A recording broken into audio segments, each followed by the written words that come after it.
26 марта 2024 года контейнеровоз «Дали» отправился из порта Балтимор в направлении Коломбо в Шри-Ланке с экипажем из 22 человек и 4700 контейнерами на борту. Контейнеровоз покинул порт Балтимора в 44 минуты первого ночи под управлением двух местных лоцманов.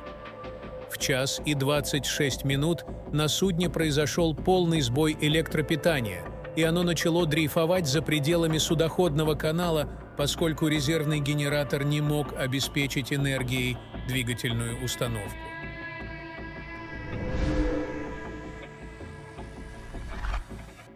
В рамках аварийных процедур судно бросило якори. С контейнеровоза поступил сигнал бедствия, оповещающий Департамент транспорта штата Мэриленд о потере управления судном и возможности столкновения с мостом. Один из лоцманов потребовал немедленно прекратить движение по мосту. Огни на судне погасли, затем снова включились на мгновение, после чего вновь погасли и вспыхнули непосредственно перед столкновением. По просьбе лоцмана диспетчер транспортной полиции Мэриленда попросил сотрудников остановить движение в обоих направлениях. В 1 час 28 минут контейнеровоз на скорости 8 узлов врезался в опорную колонну моста под его металлической фермой у юго-западного конца самого длинного пролета. Через несколько секунд после столкновения мост раскололся в нескольких местах, оставив торчащие из воды секции и отрезанные подходы к проезжей части. Главный пролет рухнул на нос судна, его часть оказалась там. Момент удара и частичного обрушения моста был запечатлен на видео. В момент обрушения на мосту находились несколько автомобилей, хотя предположительно они были пустыми.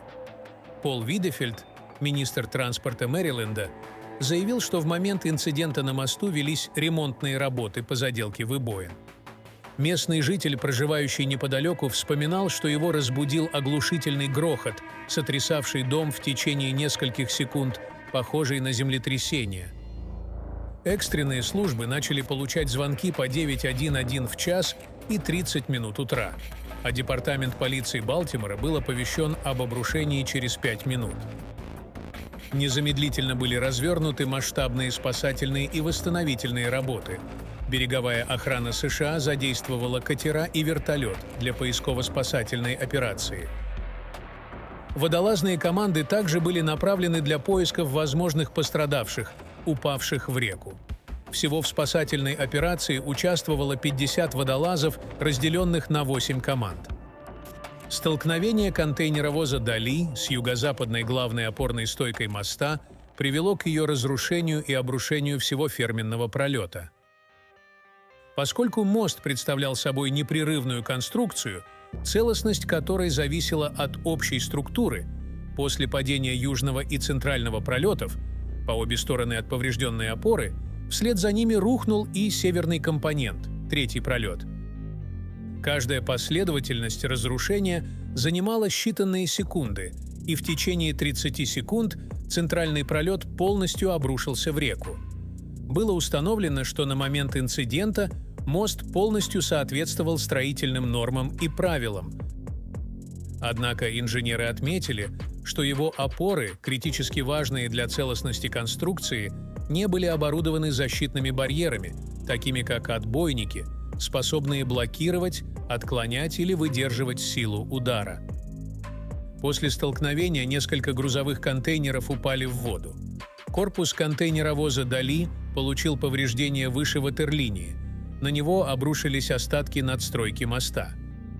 Тем не менее, судно сохранило водонепроницаемость, и судоходная компания заявила об отсутствии непосредственных утечек с борта после инцидента.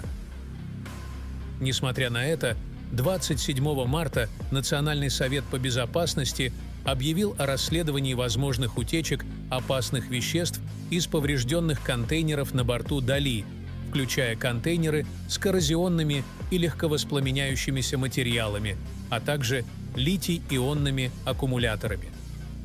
Из реки были спасены 2 людей. Один находился в критическом состоянии, а другой не получил травм. Один из спасенных был гражданином Мексики. 6 человек из строительной бригады, работавшей на мосту, были объявлены пропавшими без вести и считаются погибшими после приостановки поисково-спасательной операции береговой охраны США. Среди них были граждане Гондураса, Гватемалы, Сальвадора и Мексики. С помощью гидролокаторов были обнаружены по меньшей мере 5 затопленных транспортных средств, включая 3 легковых автомобиля и цементовоз. В поисках также использовались беспилотники и инфракрасные технологии. Из кузова одного пикапа были извлечены тела 2 членов строительной бригады. Экипаж контейнеровоза «Дали», включая 2 лоцманов, не пострадал. Национальный совет по безопасности на транспорте приступил к расследованию и направил группу на место происшествия. 27 марта председатель совета Дженнифер Хоменди заявила, что конструкция моста была критически неустойчивой к разрушению, то есть не имела резервной защиты от потери опор. Поэтому повреждение одной опоры привело к полному обрушению основных пролетов. Представители Национального совета поднялись на борт «Дали» поздно вечером 26 марта и изъяли самописец, который должен помочь восстановить хронологию событий, приведших к столкновению. Эксперты судоходной отрасли рассматривали несколько возможных причин потери мощности на судне, включая вероятность того, что виной стало грязное топливо. Инцидент заблокировал морской доступ к порту Балтимора, оставив несколько судов запертыми в гавани. Президент США Джо Байден был проинформирован о катастрофе. Позднее в тот же день в своем обращении Байден заявил о намерении запросить у Конгресса финансирование для реконструкции моста. Первоначальное строительство моста заняло 5 лет. Губернатор Мэриленда Мур и президент Байден поблагодарили экипаж «Дали» за своевременную передачу сигнала бедствия, предупреждающего об отказе электропитания на судне и неизбежном столкновении.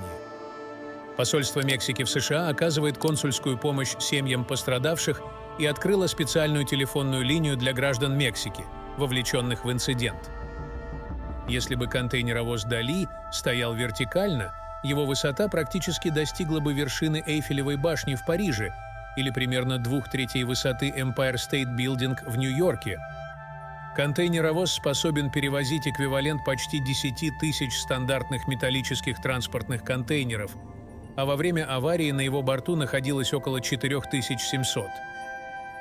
Однако, несмотря на эти впечатляющие цифры, «Дали» мал по сравнению с крупнейшими в мире контейнеровозами, вместимость которых превышает 24 тысячи контейнеров. Эксплуатация гигантских контейнеровозов имеет экологические и экономические преимущества, но их огромные габариты и вес затрудняют маневрирование и торможение, особенно в нештатных ситуациях. Длина судна «Дали» составляет 300 метров, ширина 48, а вместимость 10 тысяч 6-метровых контейнеров. Судно названо в честь одного из самых известных художников в истории – испанского сюрреалиста Сальвадора Дали.